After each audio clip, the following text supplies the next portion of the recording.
There are shows that entertain you, and then there are shows that feel like a part of your weekly routine, something you look forward to, something that makes a regular Friday night feel a little warmer. Last Man Standing was that kind of show for millions of Americans.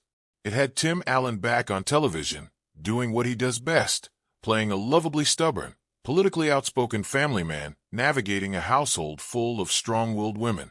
It had heart, it had laughs, and it had the kind of family dynamic that felt genuine rather than manufactured. But beneath the surface of that comfortable family sitcom was a story full of unexpected exits, behind-the-scenes tension, surprise cancellations, and cast shakeups that left loyal viewers completely blindsided. Characters they had grown attached to suddenly disappeared.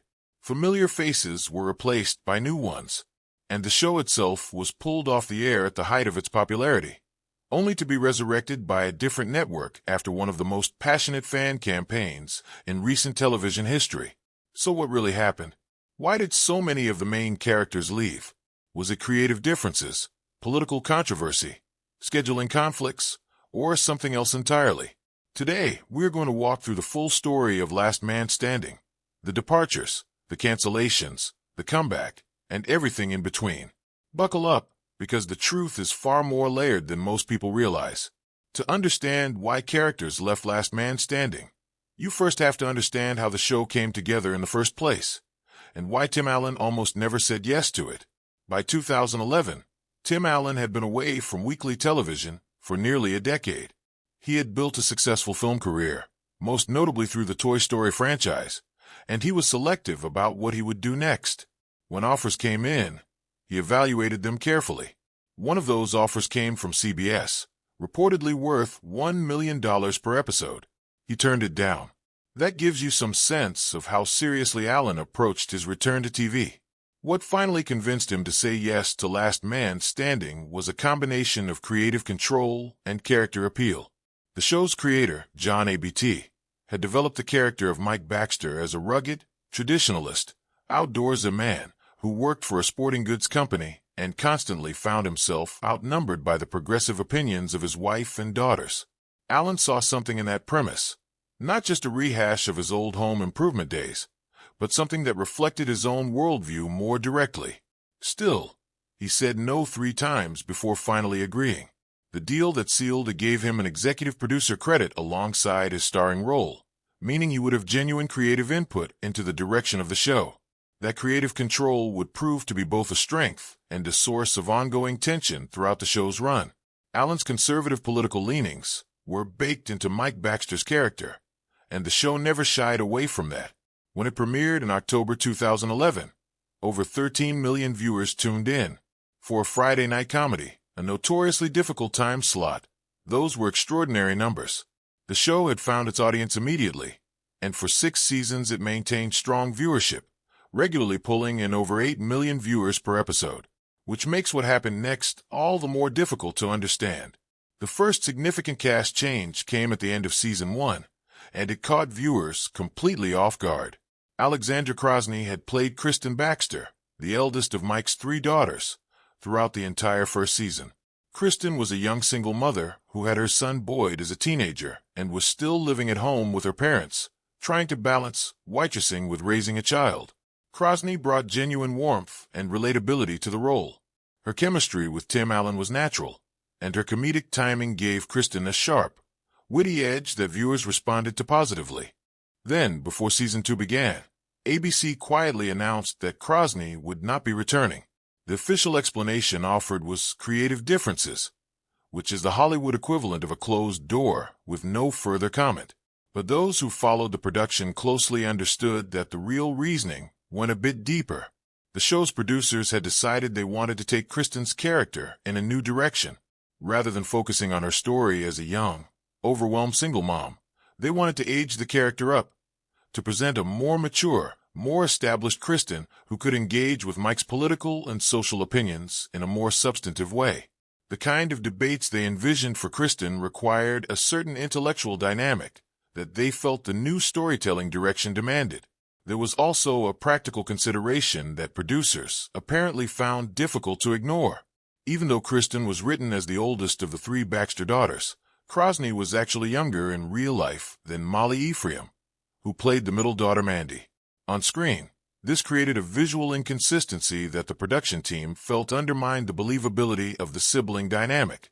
When they found Amanda Fuller, who was older than both actresses and brought a more naturally maternal energy to the role, they made the decision to recast. Fuller stepped into the role in season 2, and while there was an initial adjustment period for viewers, she eventually made Kristen her own. She gave the character a grounded resilience that carried through the rest of the show's run. If the Kristen recast was surprising, the evolution of Ryan Vogelson, Kristen's ex-boyfriend and the father of her son Boyd, was equally fascinating, though for different reasons. When Ryan first appeared during a Christmas episode in December 2011, the role was filled by Nick Jonas. At the time, Jonas was just 19 years old and coming off his years as a pop star with the Jonas Brothers. His version of Ryan was written as immature and conflict avoidant, a young man who had run away from his responsibilities and suddenly reappeared, all nervous energy and awkward apologies. The casting was clearly designed to generate buzz and pull in younger viewers, and it worked on that level. But the character himself was thin. Ryan had no real depth, no complexity, and no clear role in the long-term story of the show. That changed when Tim Doyle took over as showrunner, heading into season 2. Doyle had a specific vision for Ryan. He wanted the character to be a genuine ideological foil for Mike Baxter. Instead of a scattered deadbeat dad, Ryan would become an articulate, politically progressive voice who could challenge Mike's conservative worldview in ways that were funny, but also substantive. The Ryan that Doyle imagined was smart enough to argue back, principled enough to hold his ground, and present enough in the family's life to make those arguments matter. Jordan Masterson stepped into the role in 2012 and transformed it entirely. Masterson, known to many from his work on the college drama Greek, brought a layered, confident energy to Ryan that made him one of the more interesting recurring characters in the show. His Ryan was engaged, opinionated, and occasionally infuriating to Mike Baxter in exactly the right ways. As the seasons progressed, Ryan evolved further. He eventually built his own cannabis business, and the writers found rich comedic territory in the irony of Ryan becoming a successful entrepreneur, essentially embodying the capitalist values he had long criticized. It was clever writing, and Masterson delivered it with perfect comic timing throughout his run. Everything changed in May 2017, when ABC announced that Last Man Standing was canceled. The announcement sent shockwaves through both the cast and the fan base, and for one simple reason: there was no obvious justification for it. The show was not failing. It was not even struggling. With over 8 million viewers per episode, it was one of the most watched comedies on the network and one of the most reliable performers on Friday nights. Canceling it made no logical business sense on the surface. ABC's official explanation, offered by network president Channing Dungey, was that the network was shifting its Friday night strategy away from comedies and toward fantasy and science fiction programming. The network had already canceled its comedy block, and Last Man Standing simply did not fit into the new direction. Many people did not believe that explanation, and they still don't. 2 months before the cancellation, Tim Allen had appeared on Jimmy Kimmel Live and made a remark that generated significant national attention. He compared being openly conservative in Hollywood to living in 1930s Germany, suggesting that expressing right-leaning views in the entertainment industry came with real social consequences. The comment made headlines, and when the cancellation followed shortly afterward, the timeline felt suspicious to many observers. Cast members did not hold back their reactions. Tim Allen expressed on social media that he felt completely blindsided. Nancy Travis, who played Mike's wife Vanessa throughout the show's run, shared her heartbreak publicly and thanked fans for their unwavering loyalty. Hector Elizondo, who played Mike's friend and business colleague at Alzate, gave interviews in which he suggested that the show's political identity might have played a role in the network's decision, though he stopped short of making any definitive accusations. Younger cast members like Molly Ephraim and Caitlin Dever took a more pragmatic view. Without any indication that the show might return, they began moving forward with their careers immediately, a decision that would later create significant complications. What followed the cancellation was one of the most remarkable audience mobilization efforts in television history. Fans of Last Man Standing refused to accept the ending. Within 24 hours of the announcement, a petition demanding the show's return had accumulated over 400,000 signatures.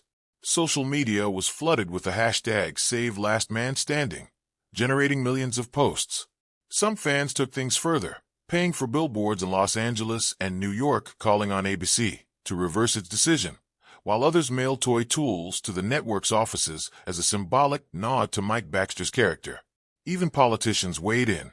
Wisconsin Governor Scott Walker publicly suggested that the cancellation had political motivations, framing it as part of a broader pattern of conservative voices being silenced in entertainment.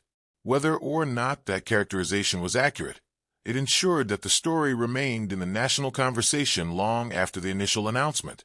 Behind the scenes, the financial picture was more complicated. ABC was paying approximately $3 million per episode because the show was produced externally by 20th Century Fox, making it more expensive to license than in-house productions. Tim Allen's salary, reportedly over $200,000 per episode, added to those costs. When the network weighed those expenses against a programming shift they had already decided to make, the math apparently tipped toward cancellation. Once the show was off ABC, Fox television executives began shopping it to other networks. CMT and NBC were both reportedly in discussions. Then, in May 2018, exactly 1 year after the cancellation, Fox itself announced that it was picking up the show for a revival. The decision was not purely sentimental.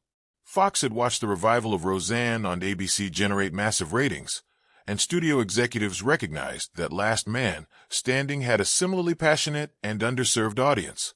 They committed $50 million to bring the show back, a significant investment that demonstrated genuine confidence in the property.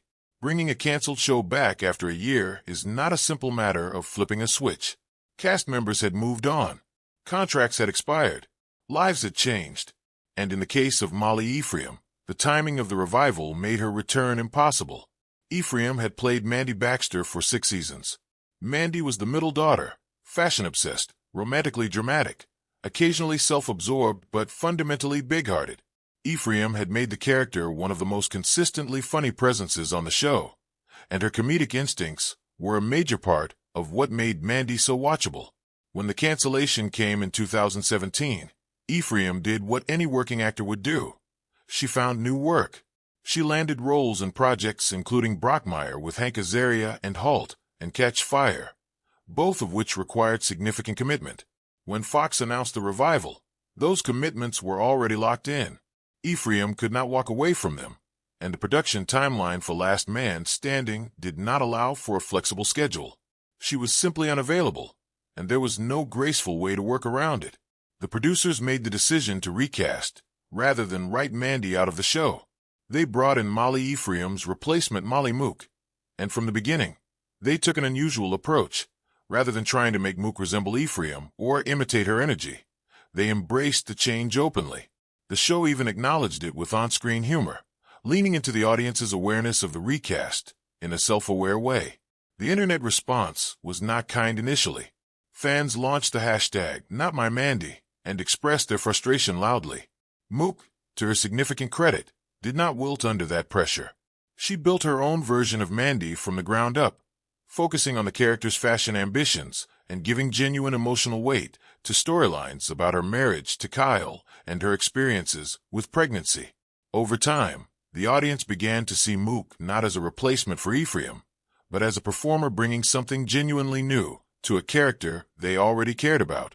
Of all the cast departures and complications that surrounded Last Man Standing, perhaps none is more interesting than the story of Caitlin Dever, who played the youngest Baxter daughter Eve throughout the original run of the show. Dever was a teenager when she first joined the cast. Over 6 seasons, she grew into one of the show's most compelling performers, giving Eve a sharp intelligence and emotional depth that went well beyond what a typical sitcom would demand of a young actress. When the cancellation came in 2017, Dever made a decision that would change her career permanently. She pivoted aggressively toward film and prestige television. Her first major move in that direction was landing a significant role in Kathryn Bigelow's critically acclaimed film Detroit, which arrived in the summer of 2017. From there, things accelerated rapidly. She co-starred in Booksmart in 2019, the directorial debut of Olivia Wilde, which became a genuine cultural moment and earned glowing reviews. Her performance helped carry the film to a $25 million box office run and established her as a genuinely sought-after talent. Around the same time, she starred in the Netflix limited series Unbelievable, a dramatization of a true crime case that earned her both a Golden Globe nomination and a BAFTA nomination. The critical recognition was unprecedented for someone who had spent much of her career on a Friday night family sitcom. By the time Fox revived Last Man Standing, Dever was no longer a TV actress squeezing in film work between seasons. She was a film actress whose schedule was built around major productions. Returning to the show as a series regular was not feasible. Instead, she transitioned to guest star status, appearing in 7 episodes of Season 7. By Season 8, that number had dropped to 2, in large part because the COVID-19 pandemic had added 14-day quarantine requirements for each visit to set, making even brief appearances enormously logistically complicated. The writers addressed Eve's limited presence by establishing within the show's story that she had enrolled at the Air Force Academy, a narrative explanation that gave her character's absence a plausible, even meaningful context. It also allowed her occasional returns to carry genuine emotional weight, framed as visits home from a demanding and important life path. Video calls were used cleverly to keep Eve connected to the Baxter family.